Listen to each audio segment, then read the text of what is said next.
Have you ever thought about how life on Earth came to be? It's one of the biggest questions in science. How did a planet that was formed from dust and rock billions of years ago end up with all the life we see around us today? While we don't have all the answers yet, a recent discovery is helping us understand one crucial aspect of that mystery: the role of ancient meteorites in delivering the building blocks of life to Earth. You may have heard of meteorites.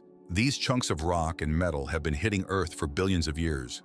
They're the remnants of the chaotic early solar system. But it turns out they're more than just space debris. They're time capsules, holding clues to the very origins of life itself. And the key to unlocking these clues is zinc, which is a bit of a surprise.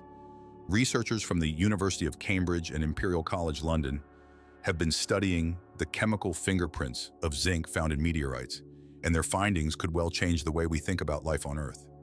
Zinc, along with other volatile elements, is really important for the chemistry of life. Volatiles are compounds that evaporate at relatively low temperatures, and they include some of the most essential ingredients for life, like water, carbon, and nitrogen. Without these elements, Earth would be a barren, dry rock, completely incapable of supporting life. But here's the big question: how did these essential elements end up on Earth in the first place? It could be that the answer lies in planetesimals, the small building blocks of planets that formed in the early solar system.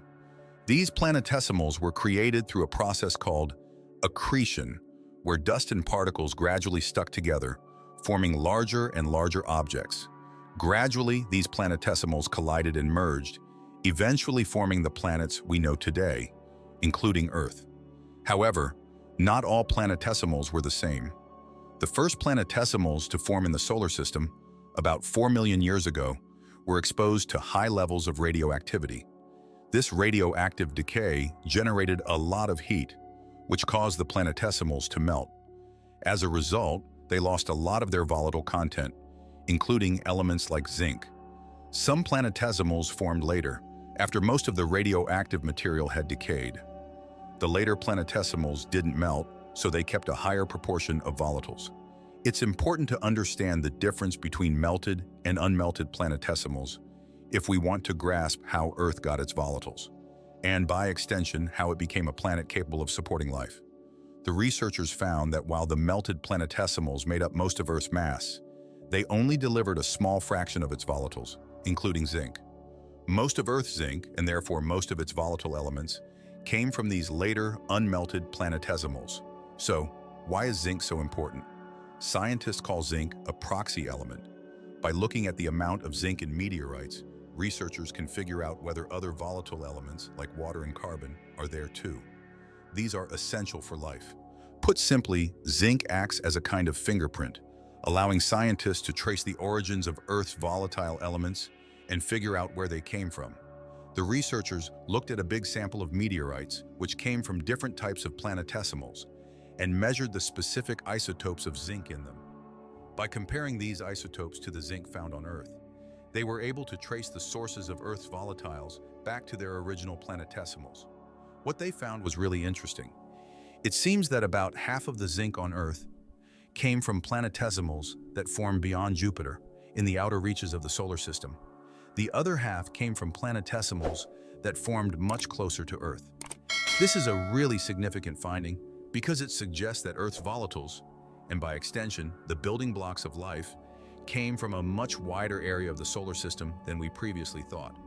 For years, scientists have thought that Earth's proximity to the Sun was the key to supporting life. The habitable zone, often called the Goldilocks zone, is the region around a star where conditions are just right for liquid water to exist on a planet's surface. Earth is comfortably within the Sun's habitable zone, so it was thought to have been perfectly positioned to support life.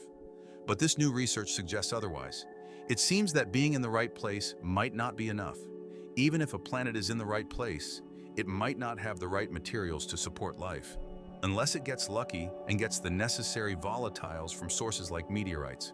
Put simply, it's not just about where a planet is located, it's also about what kind of material it's made of. This has a big impact on how we understand whether a planet can support life. Just stop and think about it for a moment. The process that allowed life to emerge on Earth could be much rarer than we thought. It wasn't just that Earth was in the right place at the right time. It also had to get the right combination of materials from the outer solar system. Without those materials, there might never have been life as we know it. This discovery could also have a big impact on the search for life beyond Earth. When we look for potentially habitable planets, we often focus on those that are located in the habitable zones of their stars. But if this new research is correct, we may need to expand our search criteria. It's not just about finding planets in the right location, it's also about finding planets that have the right combination of volatiles. And that's something that might depend on factors far beyond a planet's distance from its star. This research could actually explain why Mars, which is also located in the Sun's habitable zone, appears to have lost most of its water and volatiles. It might be that Mars didn't get the same mix of volatiles from planetesimals as Earth did, which could be why it failed to develop the conditions necessary for life. Similarly, when we look at exoplanets orbiting distant stars, we might need to consider whether those planets received enough volatiles to support life, even if they're located in their star's habitable zone. But the implications of this research are even more far-reaching. If the volatiles on Earth came from different parts of the solar system, it suggests that the emergence of life is highly dependent on the specific conditions of each planetary system. Every star has its own unique mix of materials, and every planetary system is shaped by its own set of collisions and impacts. This suggests that the emergence of life might be a much more delicate and rare process than we previously thought.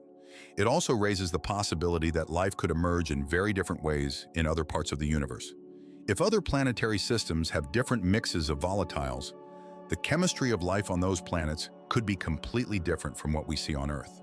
The building blocks of life might vary depending on the specific materials that were available during the formation of the planet. This research has given us a whole new way of thinking about how planets are formed and whether they can support life. It's not just about where a planet is located, but also about the materials that make up that planet. While this might make the search for life more challenging, it also makes it more exciting. The possibilities for life beyond Earth could be more diverse and varied than we ever imagined. But for now, we know that life on Earth was the result of a long, complex process that began billions of years ago with the formation of the solar system itself. Meteorites, which are often seen as just remnants of a violent past, may have played a key role in creating the conditions that allowed life to flourish on our planet. These ancient space rocks delivered volatiles like water and carbon, which helped create a world where life could take hold. As we keep studying these meteorites and unlock their secrets, we might be getting closer to answering one of the most profound questions of all. How did life begin? And could it happen again elsewhere in the universe?